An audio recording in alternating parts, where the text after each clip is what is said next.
London fog lay thick upon the city that autumn evening. At 221B Baker Street, Holmes sat idle, craving challenge. Then came the urgent knock at the door.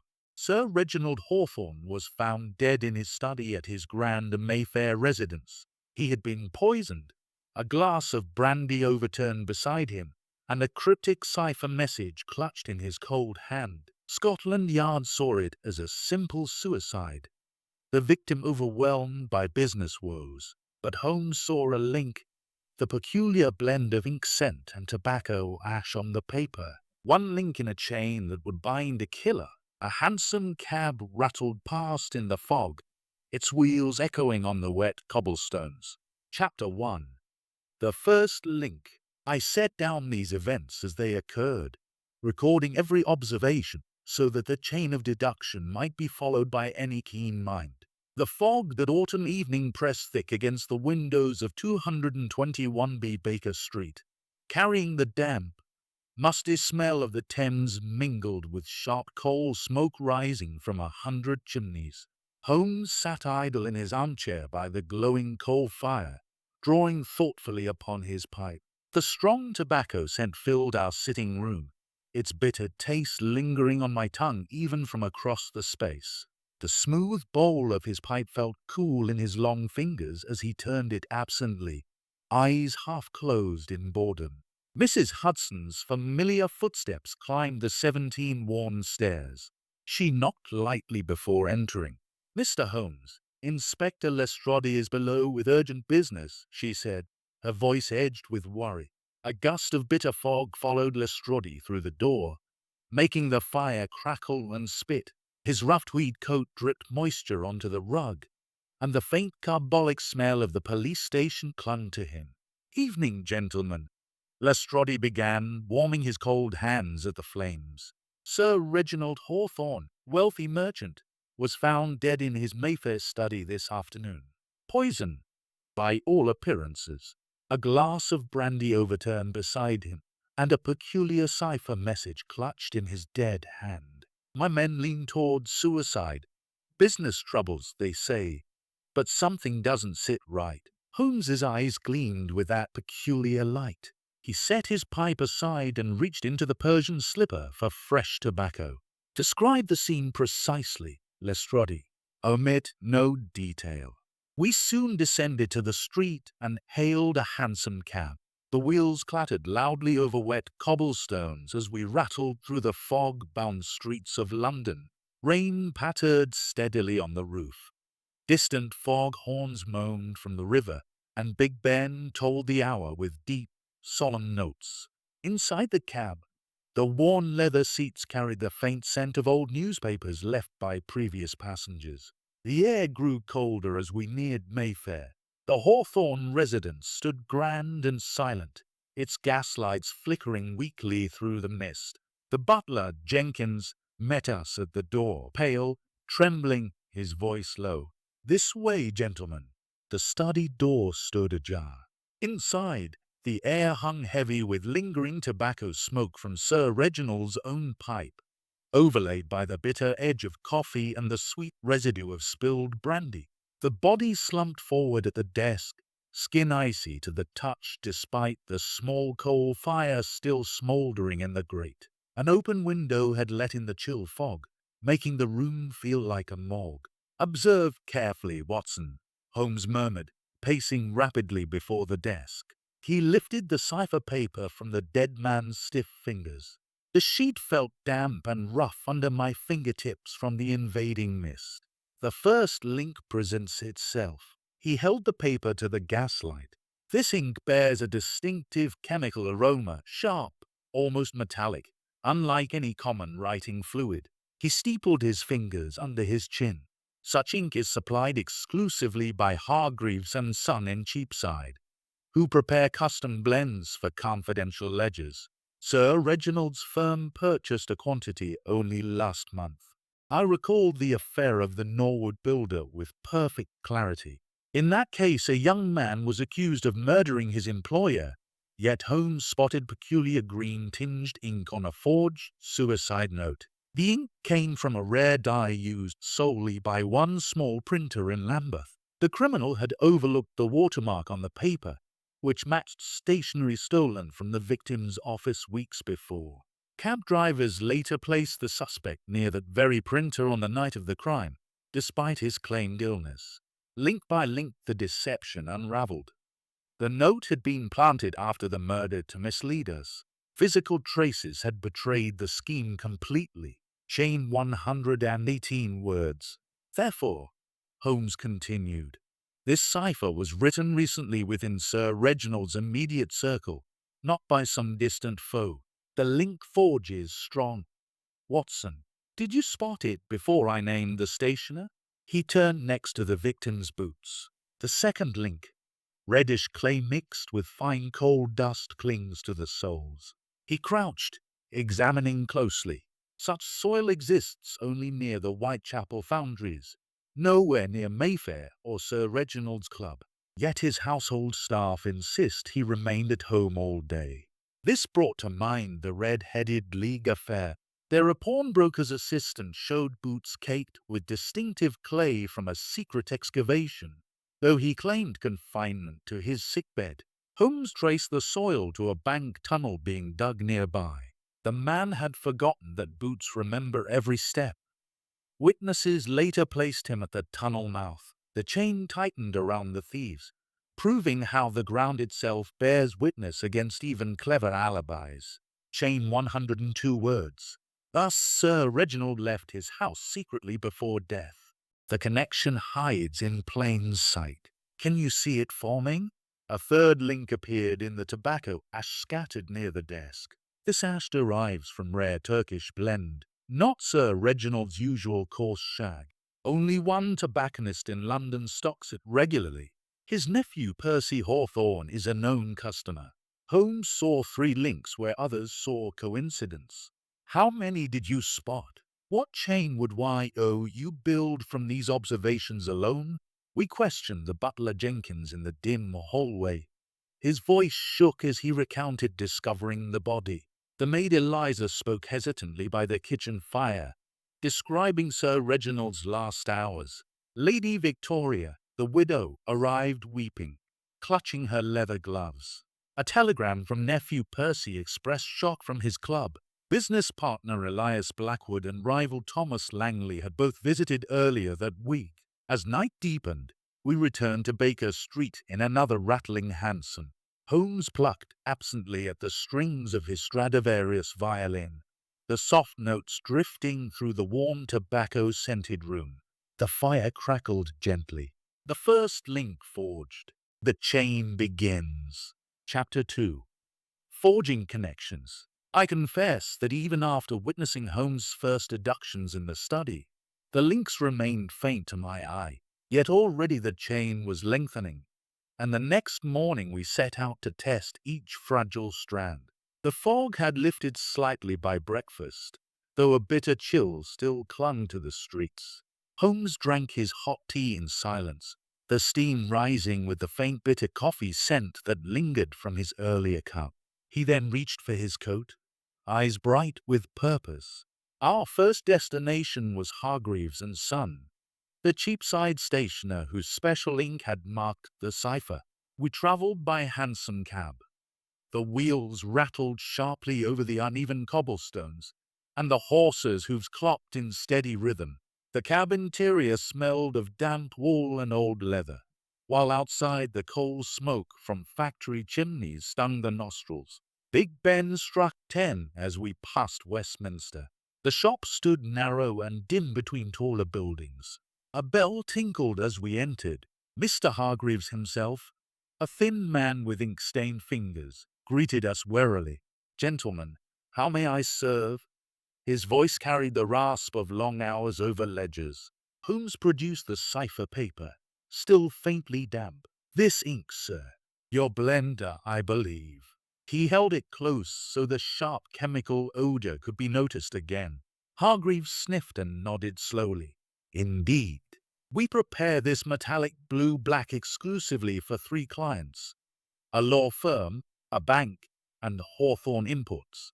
Sir Reginald ordered 2 bottles 6 weeks ago, delivered personally to his Mayfair address by my clerk, young Mr. Finch. And who else in the household might have handled it? Holmes asked, steepled fingers under his chin. Only Sir Reginald himself collected such orders, according to the delivery note. But his nephew Percy was present at the office the day before last delivery. He often visits on business matters. A new link formed. Percy's name appeared again. The ink connects directly to the nephew, Holmes murmured. Did you forge that connection before I asked the question, Watson? We left Cheapside and directed the cabman toward Whitechapel. The streets grew narrower, the air thicker with the acrid smell of foundry smoke and Thames mud. Rough cobblestones jarred the cab. Rain began again, drumming on the roof. At the edge of the foundry district, we alighted near a row of soot-blackened warehouses. A burly foreman, his rough tweed jacket dusted with reddish clay, eyed us suspiciously. What do police want here? Holmes showed the scrapings from Sir Reginald's boots. This soil. Where precisely does it occur? The man crouched, rubbed the sample between thick fingers. That's a Forge Yard 1009. Red clay from the riverbank. Coal dust from the furnaces. Only tracks out here and maybe the back alley to the canal. No gentleman comes down here unless he's buying scrap or meeting someone quiet-like. Quiet-like, Holmes repeated softly. And did any well-dressed man visit yesterday or the day before? The foreman scratched his head. One feller in a top hat and good coat, looked out of place. Spoke to young Mr. Percy Hawthorne. He's been here twice this month buying old iron for export. They talked low in the yard, then left together in a cab. Another link clicked into place. Percy again. The chain was growing heavier. What chain would YOU build now from the foreman's words? Holmes asked me quietly as we walked back to the cab. Our third call was to old Mordecai's tobacco shop near Covent Garden. The small premises smelled richly of pipe mixtures, sweet Virginia, pungent Latakia, and the rare Turkish blend we sought. Mordecai, a stooped old Jew with a velvet cap, greeted us warmly. Turkish, yes, he said, tapping a tin. Only I stocked the genuine Macedonian leaf. Sold half a pound last week to Mr. Percy Hawthorne. He comes regular, says it calms his nerves after cards. Holmes drew a pinch of ash from his pocket. The same grey-white flecks found beside the body. This matches? Mordecai sniffed. Exact. No one else buys it in such quantity. Percy took it Thursday evening, just before closing. Thursday, the day before the murder. The ash in the study could only have come from Percy's pipe, not Sir Reginald's. A red herring began to form around the butler Jenkins, who smoked common shag, but it felt weak already. As the afternoon darkened, we returned to Baker Street. Holmes paced before the fire, the coal crackling warmly against the cold seeping through the windows. He plucked a few idle notes on his violin, the strings vibrating softly in the tobacco-scented air. 4 locations, 4 witnesses, 4 news strands, he said at last. The ink to Percy, the clay to Percy, the tobacco to Percy, and now the timing, Thursday evening, when Sir Reginald was supposedly alone at home. Yet Jenkins swears no visitor after 6 o'clock. I felt the confusion lifting slightly. Then Percy must have called unseen, or entered by another way, Holmes replied. The chain takes shape, Watson. Weak suspicions form, but the true links grow firmer. Did you notice how each separate thread now knots around the same name? We sat by the fire as rain tapped the panes. The gasogene hissed gently. I tasted the lingering bitterness of tea on my lips. Outside, a hansom cab splashed past, its wheels echoing into the foggy night. Links forging. The chain takes shape. Chapter 3. The chain grows. The chain, once begun, refused to remain still. By the following afternoon, the fog had thickened again, wrapping London in a grey shroud that carried the heavy odor of river mud and burning coal. Holmes and I returned to the Hawthorne residence in Mayfair, the hansom cab splashing through puddles that reflected the pale gaslights. The wheels clattered over slick cobblestones. Rain tapped insistently on the roof. Inside the cab the air felt close, scented with damp wool and the faint leather of the seats. Jenkins admitted us with the same pale, anxious face. The study remained untouched by Scotland Yard's orders. Holmes had insisted on it. The coal fire had died to embers, leaving the room cold and cheerless. The smell of stale tobacco still hung in the air, now mingled with the sweetish rot of spilled brandy that had soaked into the carpet. Sir Reginald's body had been removed to the morgue, but the chalk outline on the floor marked where he had fallen. Holmes moved at once to the desk. "We returned because something was overlooked," he said, pacing slowly before the window. His footsteps echoed softly on the wooden boards. He ran long fingers along the edge of the blotter, then lifted it. Beneath lay a small brass key, half hidden by dried ink. "The third major link," he announced, holding it to the light. "A safe key, Watson. Yet the household safe stands in the drawing room downstairs. This one fits no lock we have seen." We descended to the drawing room. The safe was a heavy iron box behind a curtain. The key turned smoothly. Inside lay a thin packet of papers, a draft will dated only 3 days earlier, leaving the bulk of the estate not to Lady Victoria, but to nephew Percy Hawthorne, in recognition of faithful service. A second document, a coded memorandum, bore the same distinctive ink as the cipher clutched by the dead man. Holmes spread the papers on a table. "Observe the cipher again." He placed the original death note beside the memorandum. The same hand, the same slant, the same metallic blue-black. "But now we have more." He steepled his fingers thoughtfully. "The link, the handwriting shows a slight tremor in the downstrokes, consistent with writing under pressure or haste. The forge, such tremor appears only when a right-handed person writes left-handed to disguise the script. Percy Hawthorne is known to be ambidextrous. He plays billiards equally well with either hand." This recalled to me the curious case of the dancing men. In that matter, a series of stick-figure messages had terrorized a Norfolk squire. Holmes had deciphered them as a simple substitution cipher, but the key lay in the varying pressure of the pen. The writer, when fatigued, reverted to his natural right-handed stroke despite a tempting disguise. The criminal, a former associate using the code to extort money, had been betrayed by that single inconsistency in line thickness. Link by link, the figures revealed not only the message but the identity of the sender. The squire's peace was restored when the chain of pressure variations matched samples from the suspect's own hand. Deception crumbled under such minute observation. Chain 124 words. Therefore Percy wrote both the death cipher and this memorandum. Holmes concluded. The link forges tighter. Did you notice the tremor before I pointed it out? He turned to the memorandum itself. Partial deciphering yielded fragments. Delivery Thursday, blend in study. No trace. The words aligned suspiciously with Percy's purchase of Turkish tobacco and his visit to the foundry. We returned to the study. Holmes examined the window ledge. A faint smear of reddish clay, matching the boot scrapings, clung to the paint. "He entered here after dark," Holmes said. "The clay from Whitechapel transferred to the sill when he climbed in. Jenkins insists the window was latched from inside, yet the latch shows fresh scratches. A fourth link. Secret entry. The chain grows stronger," Holmes murmured. "Ink, ash, clay, tremor.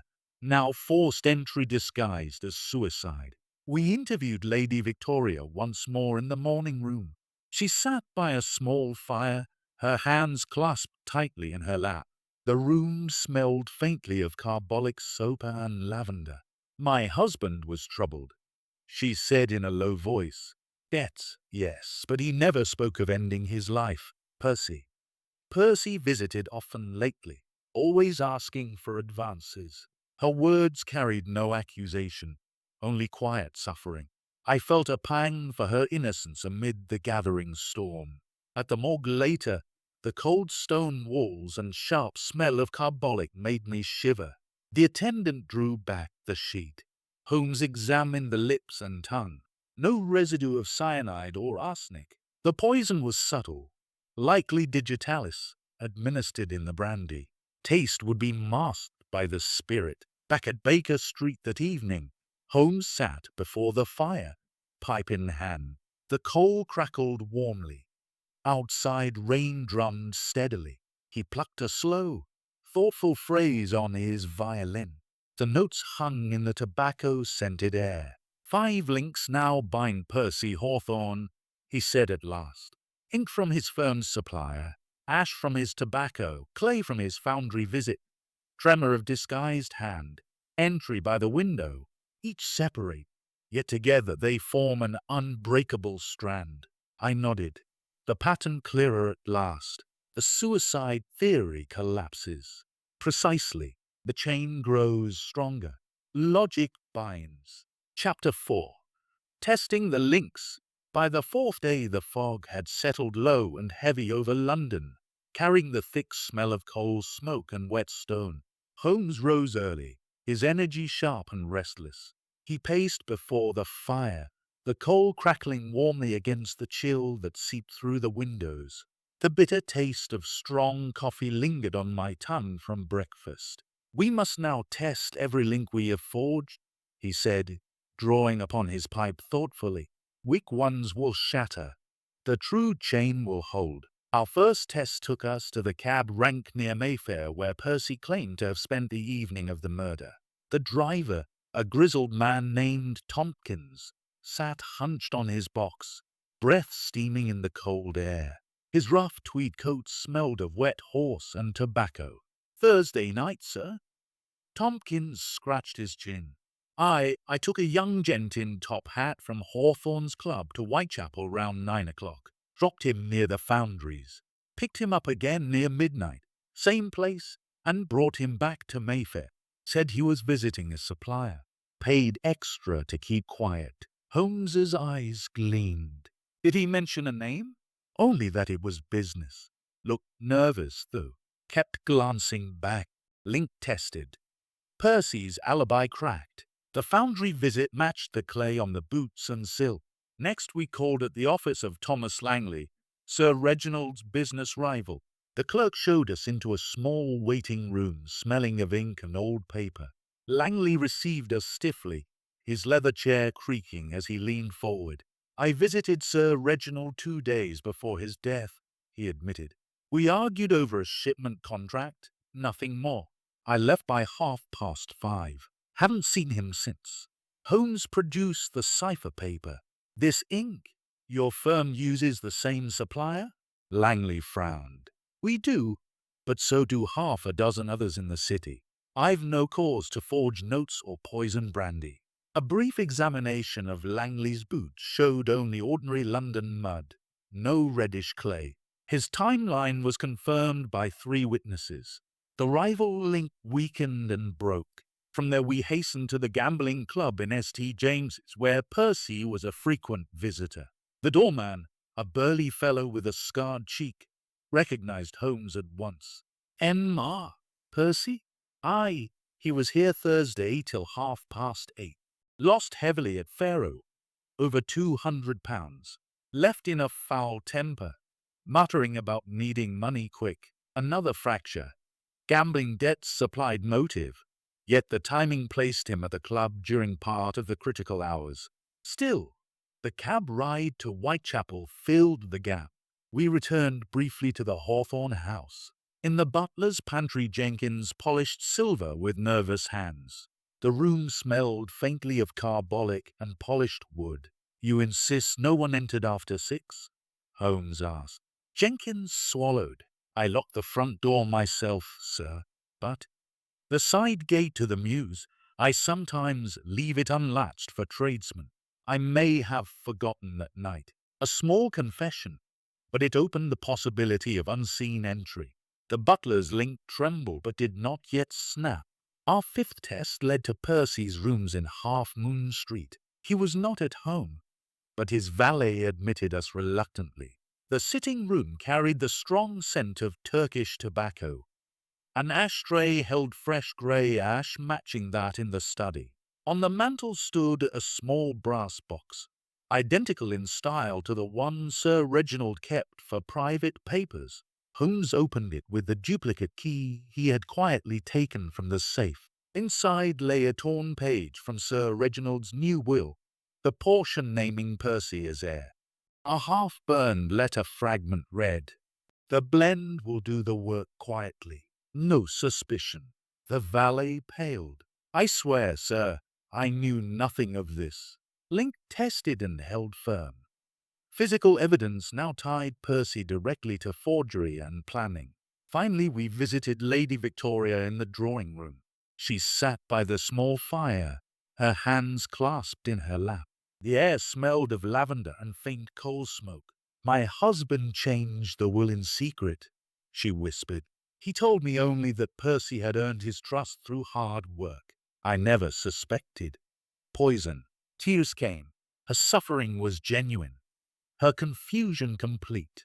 No tremor of guilt marked her voice or hands. Holmes spoke gently. "You are cleared, madam. The links point elsewhere." As evening fell, we returned to Baker Street in a rattling hansom. The rain had stopped, but the fog horns moaned distantly from the Thames. Holmes sat silent for a time, then spoke. 6 tests completed. Langley's rivalry shattered. The butler's possible negligence weakened but irrelevant. Lady Victoria's grief innocent.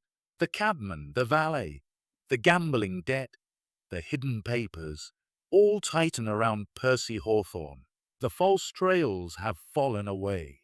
I felt the weight of the accumulating evidence. He cannot escape now. Holmes nodded, staring into the fire. The coals snapped softly. Outside, a distant Big Ben chimed the hour. Weak links shattered. The true chain emerges. Chapter 5. The chain tightens. The chain had grown heavy with evidence, yet Percy Hawthorne remained at large. That evening the fog rolled in thicker than ever, turning London's streets into a maze of grey shadows and muffled sounds. Holmes stood by the window of 221B, watching the gaslights flicker weakly through the mist. The coal fire burned steadily behind him, its warmth battling the bitter cold that crept under the door. He drew upon his pipe, the strong tobacco scent mingling with the faint, damp newspaper smell from the evening editions. A telegram arrived just after 9 o'clock. Mrs. Hudson brought it up the 17 stairs. Her tread hurried. Holmes tore it open. His eyes narrowed. From Lestrade. "Percy has been seen entering his club in St. James's, then left suddenly in a hansom heading east. They fear he means to flee." "The game is afoot," Holmes exclaimed, the words sharp and alive. He snatched his coat and ulster. "We must intercept him before he reaches the docks or a train. Come, Watson." We descended swiftly and hailed a hansom in the fog-bound street. The driver cracked his whip. The cab lurched forward, wheels splashing through puddles on the cobblestones. Rain began again, drumming hard on the roof. The horses' hoofs clopped rapidly, echoing against the high buildings. Distant fog horns moaned from the Thames like lost souls. Inside, the worn leather seats felt cold and slick. The air carried the sharp bite of wet wool. We rattled through Piccadilly, then turned toward the Strand. Holmes leaned out, peering into the murk. There, another hansom ahead, moving fast toward the city. "Match our pace, driver." Our cab gained ground. Through the swirling fog, we glimpsed the silhouette of a man in top hat and greatcoat. Percy, unmistakably. He glanced back once, saw us pursuing, and urged his driver faster. The chase tightened. Hansom wheels clattered in frantic rhythm. Shouts rose from startled pedestrians. Big Ben tolled 10, its deep notes cutting through the mist. Percy's cab veered sharply into a narrow lane off Fleet Street, then burst onto the embankment. Ours followed, swaying dangerously. The Thames lay black and oily to our left, its mud scent rising with the tide. Gaslights along the river threw long, wavering reflections. Percy's driver whipped his horse mercilessly. Ours answered in kind. At Blackfriars Bridge the lead cab slowed, perhaps a moment's indecision. Holmes seized the chance. No, cut him off. Our driver swung wide, blocking the way. Percy's hansom skidded to a halt. He leapt out, coat flapping, and darted toward the stone steps leading down to the river walk. We sprang after him. Footsteps pounded on wet flagstones. The fog swallowed sound. Only our breathing and the slap of shoes broke the silence. Percy stumbled once on the slick stones, recovered, then vanished into a shadowed archway beneath the bridge. Holmes halted, listening. He cannot go far. The tide is high. No boats tonight. We moved cautiously forward. The air grew colder, heavy with river damp and faint gunpowder from some passing steamer. A figure emerged briefly, Percy, clutching a small valise. He saw us and bolted again, this time toward a narrow alley leading back to the streets. We gave chase once more, hearts pounding. The alley reeked of refuse and cold dust. Rough brick walls scraped my sleeve. Cobblestones jarred underfoot. At the alley's end, Percy turned into a small courtyard behind a warehouse. He tried a door locked. He spun back to the wall, breathing hard. Holmes stepped forward slowly, revolver in hand, though he did not raise it. Enough, Mr. Hawthorne, Holmes said calmly. The chain has tightened. There is no escape now. Percy's face was pale, eyes wild. You know nothing. It was an accident, heart trouble. Spare us the pretense, Holmes replied. We have the full cipher now. Earlier that afternoon, before the telegram, Holmes had made the breakthrough in the British Museum reading room. He had borrowed a volume from Sir Reginald's own library, The Merchant of Venice, a favorite of the dead man. The cipher proved to be a book code. Numbers referred to page, line, and word in that exact edition. The message read, Thursday, Turkish blend in study glass. Digitalis sufficient. No trace. Inheritance secure. The crucial link, the book code tied the cipher directly to Percy's possession. He had borrowed the volume from his uncle only days before and returned it with a bent corner marking the key passages. Holmes had tested the code on the memorandum from the safe. It confirmed delivery instructions and payment to an apothecary accomplice. The chain closed. Percy sagged against the wall. I only wanted what was owed me. The debts. He refused to help. Holmes stepped closer. You poisoned him for the will. The ink, the ash, the clay, the tremor, the window scratches, the book, all account for your movements. Every link binds you. I felt the fog press in, cold and clammy. Percy's shoulders slumped. The fight drained from him. We summoned a constable from the embankment. Percy was led away in handcuffs, head bowed. The foghorn sounded mournful as the patrol wagon rattled off. Back at Baker Street, Holmes sat by the fire, pipe in hand. The coal glowed warmly.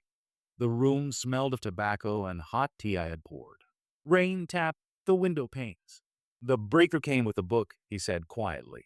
One small volume held the final link, digitalis in the brandy, tasteless in strong spirit, yet fatal in dose. He thought the cipher would mislead us into believing foreign intrigue. I nodded, still breathless from the chase. He nearly escaped, but he did not. The chain tightens. No escape now. Chapter 6. Links to the past. With Percy Hawthorne safely in custody at Scotland Yard, the fog seemed to lift a fraction from London's streets the next morning. Yet the chill lingered, and the air still carried the damp, musty scent of the Thames mixed with distant coal smoke. Holmes and I sat over breakfast in the warm glow of the coal fire at 221B. The bitter taste of strong coffee remained on my lips as I watched him sort through a small stack of telegrams and documents delivered at dawn. Before the final links are presented in court, Holmes said, drawing thoughtfully upon his pipe, we must trace the chain backward. Motive and history often hide in the past, Watson. Percy's desperation did not spring up overnight. We began at the records office of the City of London, a grim stone building near Cheapside, where the smell of old paper and ink hung thick in the air. A clerk with ink-stained cuffs brought forth ledgers of Hawthorne imports. The pages crackled under our fingers as we turned them. Entries showed steady profits until 18 months earlier, when large losses appeared, shipments lost at sea, contracts canceled, debts mounting. Sir Reginald had covered them personally from his private fortune, but the strain showed in the increasingly terse notes. One entry caught Holmes' eye. A loan of £5,000 advanced to Percy for personal investment. No repayment recorded. Another ledger revealed Percy's name tied to a gaming house in St. James's. Debts transferred monthly, growing larger each time. From there we proceeded to the foundry district in Whitechapel. The foreman we had spoken to before met us again in the yard, his rough tweed jacket dusted with reddish clay. The air reeked of hot metal, coal dust, and the faint metallic tang of molten iron. Furnace fires roared behind us. Hammers rang on anvils in steady rhythm. M.R. Percy came here often these last 6 months, the foreman said, wiping sweat from his brow. Bought scrap iron cheap, claimed it was for export, but half the loads never left the yard. I overheard him once on the telephone promising quick returns to some creditor. Sounded desperate. Last visit was the day before Sir Reginald died. They argued in the office, raised voices. Percy left red-faced, slamming the gate. A link to motive. Financial ruin driving him to drastic action. The clay on the boots and windowsill now carried the weight of repeated clandestine meetings. We returned to Baker Street by hansom. The cab rattled over cobblestones slick with morning rain. The driver's whip cracked sharply. Inside, the leather seats felt cold and damp. Big Ben chimed noon as we passed Parliament. Holmes spread the documents before the fire. Observe the pattern. Watson. Percy's debts began small, cards, horses, then grew monstrous. Sir Reginald paid them quietly at first, out of family loyalty. But when the sum reached £10,000, he refused further aid. The new will, dated 3 days before death, cut Percy out entirely in favor of a charitable trust unless faithful service could be proven. Percy forged that clause himself, using the same ink and disguised hand. He tapped the cipher message. The book code in The Merchant of Venice was no accident. Sir Reginald quoted it often in family letters. The quality of mercy is not strained. Percy knew the volume well. He borrowed it to encode his instructions to the apothecary who supplied the digitalis. The poison was tasteless and brandy, slow-acting enough to mimic heart failure. I recalled the cold morgue examination, the blue tinge to the lips, the absence of violent struggle. He planned it carefully. Yet overlooked the traces, Holmes replied. The ash from his Turkish blend scattered in haste when he waited for the poison to take effect. The clay tracked in on his boots from this very yard. The window latch forced with a thin blade. He left minute scratches visible only under magnification. A telegram arrived from Lestrade confirming the apothecary's arrest. A small shop in Whitechapel, the same district as the foundry. The man confessed to selling digitalis powder under Percy's instructions, paid in cash the Thursday evening before the murder. All strands now converged. The ink linked to Percy's access at the firm, the ash to his personal habit, the clay to his secret visits, the book code to his intimate knowledge of his uncle's library, the will forgery to his greed, the debts to his desperation. Holmes leaned back, steepled fingers under his chin. Past and present form one unbroken chain.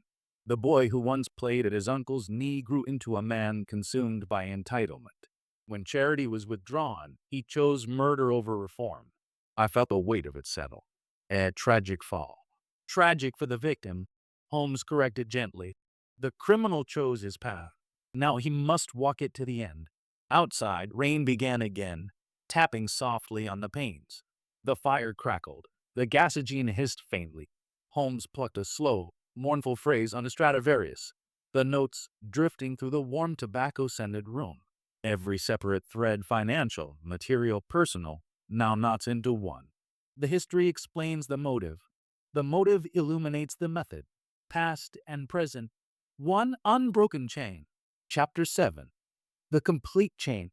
2 days after the chase beneath Blackfriars Bridge, Scotland Yard summoned the principals to a private room at the yard.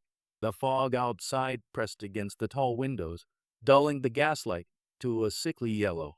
The air inside carried the sharp smell of carbolic soap and old tobacco smoke from countless interviews. A long oak table stood in the center. Chairs had been arranged in a semicircle. Lestrade sat at one end, notebook open, his rough tweed coat still damp from the street. Lady Victoria Hawthorne occupied a chair near the fire, her hands clasped tightly in her lap, face pale but composed. Jenkins the butler stood behind her, rigid and silent. Elias Blackwood, the business partner, fidgeted with his watch chain. Thomas Langley, the cleared rival, sat apart, arms folded. Percy Hawthorne entered last, wrists manacled, flanked by two constables. His eyes darted once around the room, then fixed on the floor.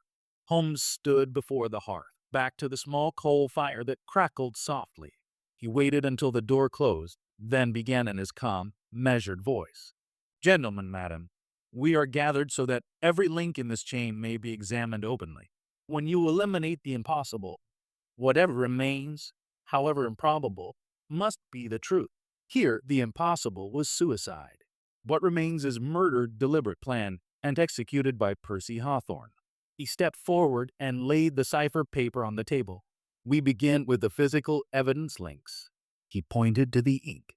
This metallic blue-black ink, supplied exclusively by Hargreaves and Son. Percy had access through the firm and was present at the last delivery. The handwriting shows tremor in the downstrokes, characteristic of a right-handed man writing left-handed to disguise his script. Percy is ambidextrous. Next, the ash. Turkish blend from Mordecai's shop, purchased by Percy the Thursday evening before the murder. The ash scattered in the study matches exactly. Sir Reginald smoked only coarse shag. The clay followed. Reddish clay and coal dust from the Whitechapel foundry yard, found on Sir Reginald's boots on the study windowsill, and tracked in during the secret entry. Percy visited the yard repeatedly, including the day before death. The foreman overheard their argument. The window latch. Fresh scratches beneath the paint forced with a thin blade. The side gate to the mews left unlatched that night. Percy entered unseen after Jenkins retired. The book code. The cipher used numbers referring to page, line, and word in The Merchant of Venice, Sir Reginald's favorite volume, borrowed by Percy days earlier.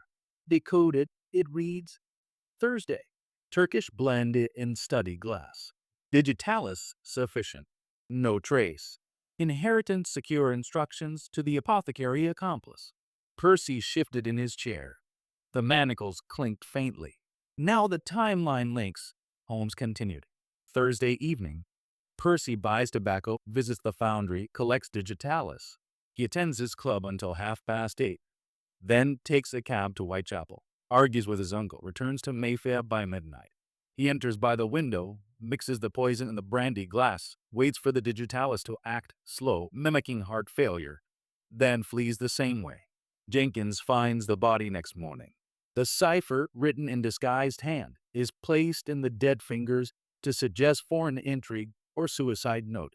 Lady Victoria gave a small, stifled sound. Jenkins bowed his head. Witness links, Holmes said. The cabman confirms the journey to and from Whitechapel. The foreman heard the quarrel. The valet found the torn wool fragment and burned letter in Percy's rooms. Lady Victoria noted Percy's frequent demands for money. All independent, yet they align perfectly. Motive links. Holmes tapped the ledgers. Debts exceeding £10,000 from gambling and failed ventures. Sir Reginald paid many, but refused the last. The new will, forged in part by Percy, named him heir for faithful service when the genuine will was to exclude him. Murder became the only path to the fortune. He paused, letting silence settle. The fire snapped. Rain tapped the window. And the final connecting link, the apothecary's confession. Digitalis powder sold to Percy Thursday evening, paid in cash. The dose in the brandy, masked by its strength, was sufficient to stop the heart within hours. No violent struggle, no other poison traces.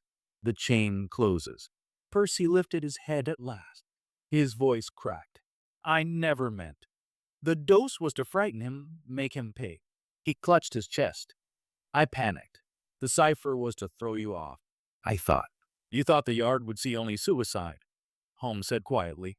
But you forgot that every action leaves traces. The ground remembers footsteps. The paper remembers ink. The ash remembers the pipe. Link by link, you bound yourself. Lestrade rose. Percy Hawthorne, I arrest you for the willful murder of Sir Reginald Hawthorne. The constables led him out. He did not resist. Lady Victoria wept softly. Blackwood placed a gentle hand on her shoulder. Langley nodded once to Holmes in silent respect. Jenkins stood straighter, as though a weight had lifted. Holmes turned to me as the room emptied. Every link accounted for. The chain complete. Outside, the foghorns moaned along the Thames. Big Ben struck the hour. We stepped into the cold street. The chain of logic forged at last into unbreakable justice. Chapter 8. Justice in Chains. The fog that had shrouded London for so many days began to thin on the morning of Percy Hawthorne's formal arrest proceedings. A pale sun struggled through the haze, casting weak light on the stone facade of Scotland Yard. The air still carried the damp, musty smell of the Thames, now mixed with the sharper bite of coal smoke from the river steamers. Holmes and I arrived by hansom cab just after 10 o'clock. The wheels clattered over the wet cobblestones of Whitehall, the horses hooves echoing in the quieter morning streets. Inside the cab, the leather seats felt cold, the faint scent of damp wool clinging to our coats. Lestrade met us at the side entrance, his face flushed with the satisfaction of a case closed. He's in the holding room below, Holmes. No fight left in him. The magistrate will sit in half an hour. We descended a narrow stairwell lit by flickering gas jets. The walls smelled faintly of carbolic and old stone. Our footsteps rang hollow on the iron treads. At the bottom, a heavy door opened into a small chamber where Percy sat on a wooden bench, wrists still manacled. 2 constables stood at either side. He looked up as we entered, eyes hollow, face unshaven, the once smart top hat and coat now rumpled and stained from the night in the cells. Holmes regarded him without expression. You have nothing more to say before the magistrate? Percy's voice came low and cracked. I thought the cipher would confuse them, make it look like some foreign creditor or rival. I never meant the dose to kill, just to frighten him into paying the debts. When he clutched his chest and fell forward, I panicked. I placed the note in his hand to suggest suicide or threat. Then I fled through the window. He bowed his head. I see now there was no escape. Every step I took left something behind. The ash, the clay, the ink. You were right. Everything remembers. Lestrade stepped forward. Save it for the court, lad. The apothecary has already given a full statement. Digitalis sold to you Thursday evening. You mixed it in the brandy yourself while he dozed in his chair. The post-mortem confirms the dose. Percy gave a small, broken laugh. I thought myself clever, borrowing the book, using his own code against him. But you saw through it in days. Holmes spoke quietly. Cleverness without care is the criminal's fatal flaw. You forgot that observation defeats deception. The constables led Percy up the stairs to the magistrate's court. We followed at a distance. The courtroom smelled of polished wood, old paper, and the lingering tobacco of previous occupants. Gas lights hissed softly overhead. The magistrate, a stern man with silver side whiskers, took his seat behind the high bench.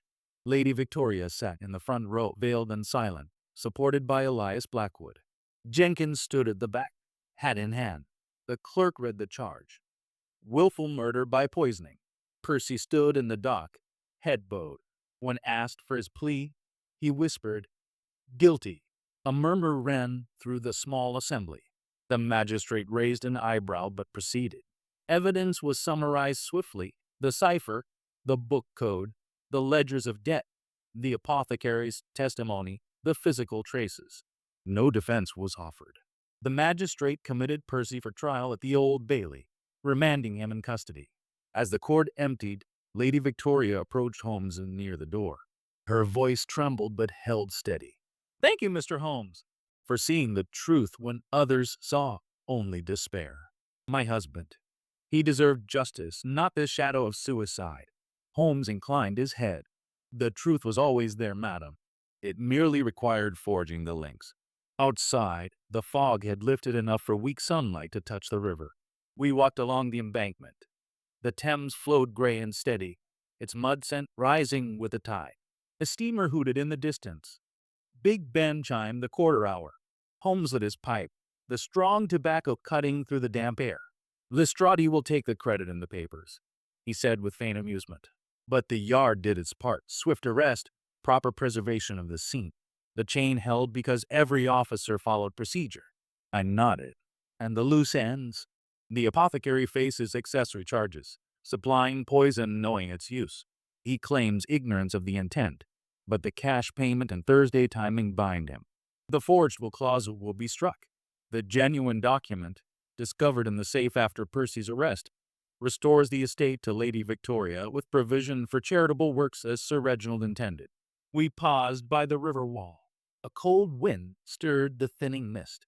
Holmes drew deeply on his pipe. "The criminal is bound.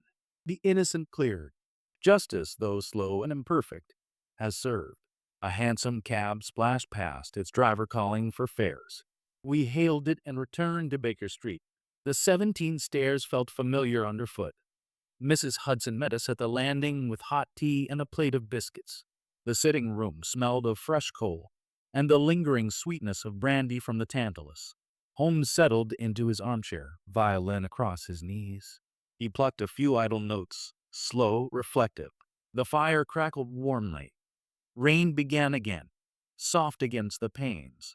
"The case is done," he said at last. "Percy will hang or serve life, depending on the judge's mercy." But the chain of evidence was complete. No link broken, no strand loose. I poured tea, tasting its comforting bitterness. Outside, London moved on. Hansoms rattling, foghorn sounding, gaslights flickering into evening. The criminal bound. Justice served. Chapter 9. Links restored. Weeks passed after Percy Hawthorne's committal to the Old Bailey. The thick autumn fogs gradually gave way to the sharper, clearer cold of early winter. London streets, once muffled and gray, now rang more crisply with the clatter of hansom cabs and the calls of street vendors. The coal smoke still rose from every chimney, but the air carried a cleaner bite. The Thames no longer seemed quite so oppressive in its muddy scent. At 221B Baker Street, the coal fire burned steadily, its warmth a constant comfort against the frost that rimed the window panes each morning. The trial came swiftly. Public interest ran high, fed by lurid headlines in the daily papers. I followed the proceedings through detailed reports in the Times. The courtroom at the Old Bailey smelled of polished oak, old leather briefs, and the faint carbolic wafting from the corridors. Gaslights hissed overhead. The judge's scarlet robes stood out against the dark paneling. Percy entered the dock pale and composed, no longer the defiant young man we had chased through the fog. His counsel offered no real defense, only a plea for mercy on grounds of financial desperation and momentary panic. The evidence was presented methodically. The cipher decoded in open court. The book code explained with the volume itself held up for the jury. The ledgers of ruinous debt displayed page by page the apothecary's trembling testimony. The physical traces, ink, ash, clay, window scratches, all laid out link by link. The jury deliberated less than 2 hours. Guilty of murder. The judge, his voice grave and measured, pronounced sentence: death by hanging. Percy stood motionless as the black cap was mentioned. Only a slight tremor in his clasped hands betrayed him. Lady Victoria, seated in the gallery, bowed her head once and left the court supported by Elias Blackwood. No outburst, no scene, just the quiet closing of a dark chapter. In the days that followed, the legal machinery moved to restore what could be restored. The forged clause in the will was struck out by probate court order. The genuine document, hidden in the safe and untouched since Sir Reginald's death, was proved authentic. It left the bulk of the estate to Lady Victoria. With generous provisions for charitable trusts, Sir Reginald had quietly supported orphanages in Whitechapel, scholarships for apprentices in the city. The Hawthorne Imports business, once teetering under Percy's secret drains, stabilized quickly once the debts were settled from the personal fortune.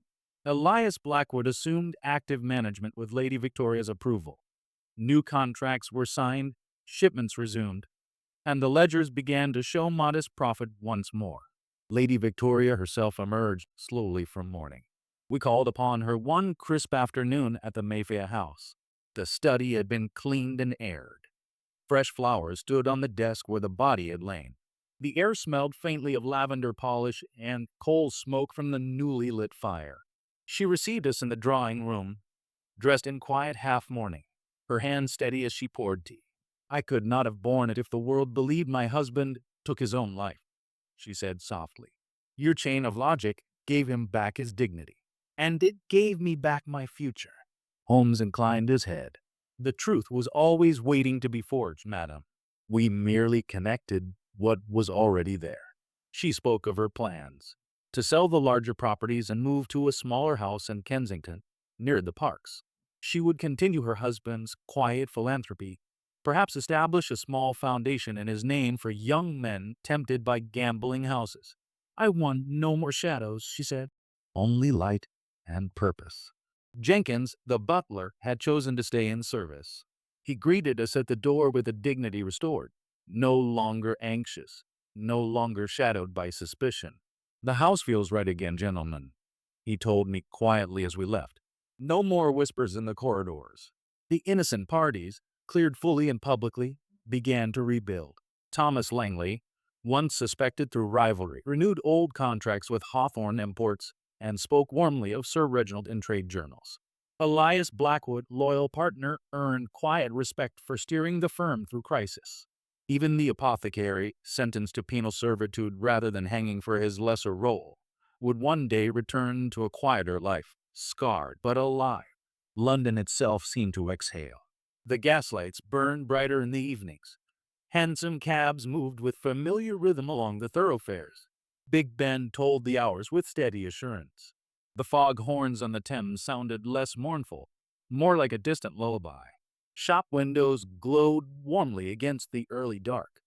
The scent of roasted chestnuts drifted from street corners. Life continued, messy, ordinary, resilient. At Baker Street that evening, Holmes sat by the fire, pipe in hand. The coal crackled softly. The room smelled of strong tobacco and the sweet remnant of brandy from the Tantalus. I read aloud from the latest edition. Percy's sentence confirmed, appeals denied, execution set for a date in the new year. Lady Victoria's statement to the press gracious, brief, thanking those who sought truth over convenience.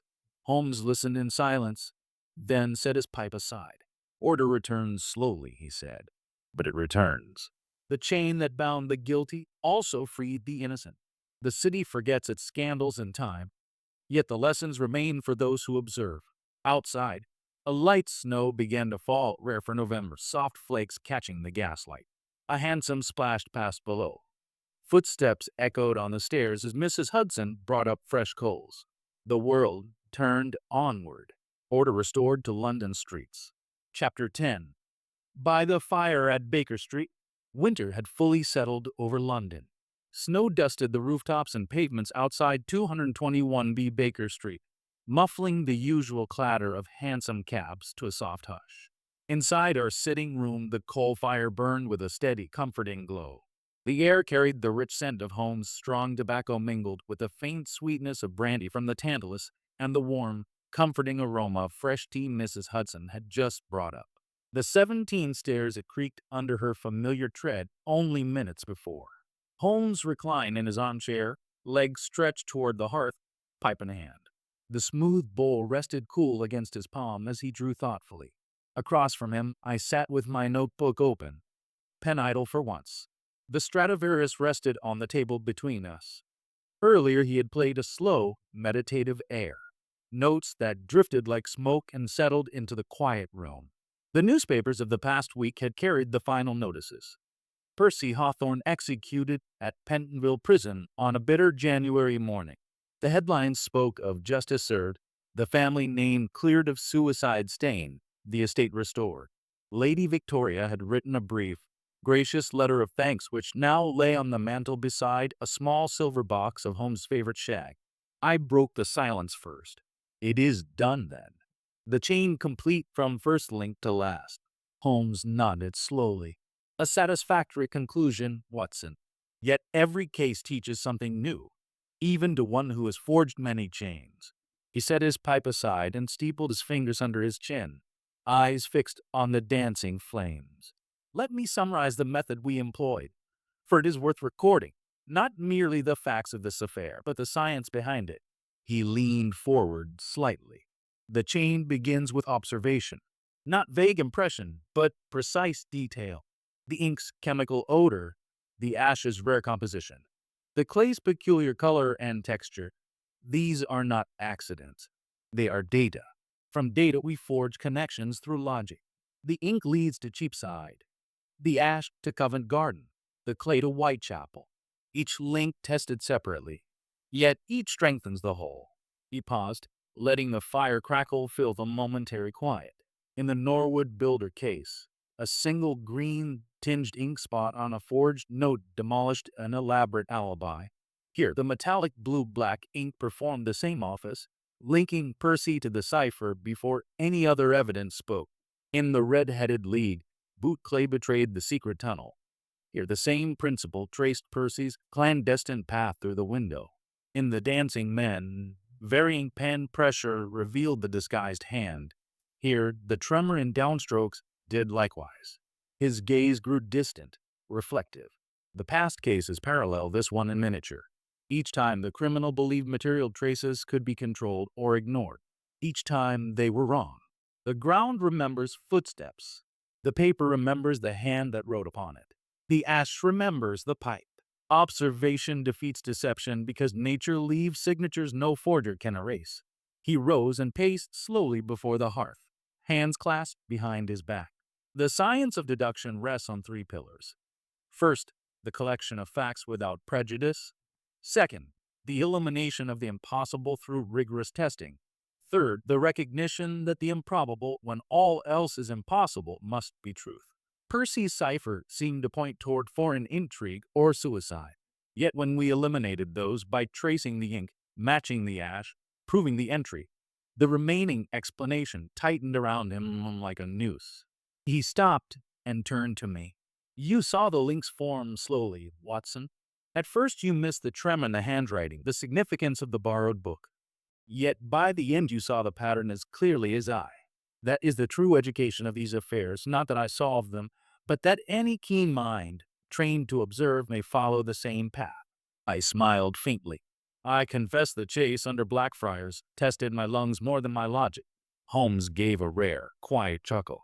Even the body must keep pace with the mind. But consider, had we relied on Scotland Yard's first impression, suicide, we should have closed the book prematurely. It is the refusal to accept the easy answer that forges the chain strongest. He returned to his chair and took up the violin, plucking a few soft, random strings. The notes hung in the warm air. Why does observation triumph over deception? Because men deceive with intent, but nature does not. Intent leaves gaps. Nature fills them with traces. The cleverest criminal cannot command the wind to erase his footprints in clay, nor the ink to forget its maker, nor the ash to change its origin. These are immutable. Link by link, they bind the guilty and release the innocent. He set the violin down. In this case, the chain was unusually long: ink, ash, clay, tremor, window scratches, book code, debts, timeline, witnesses. Yet each was necessary.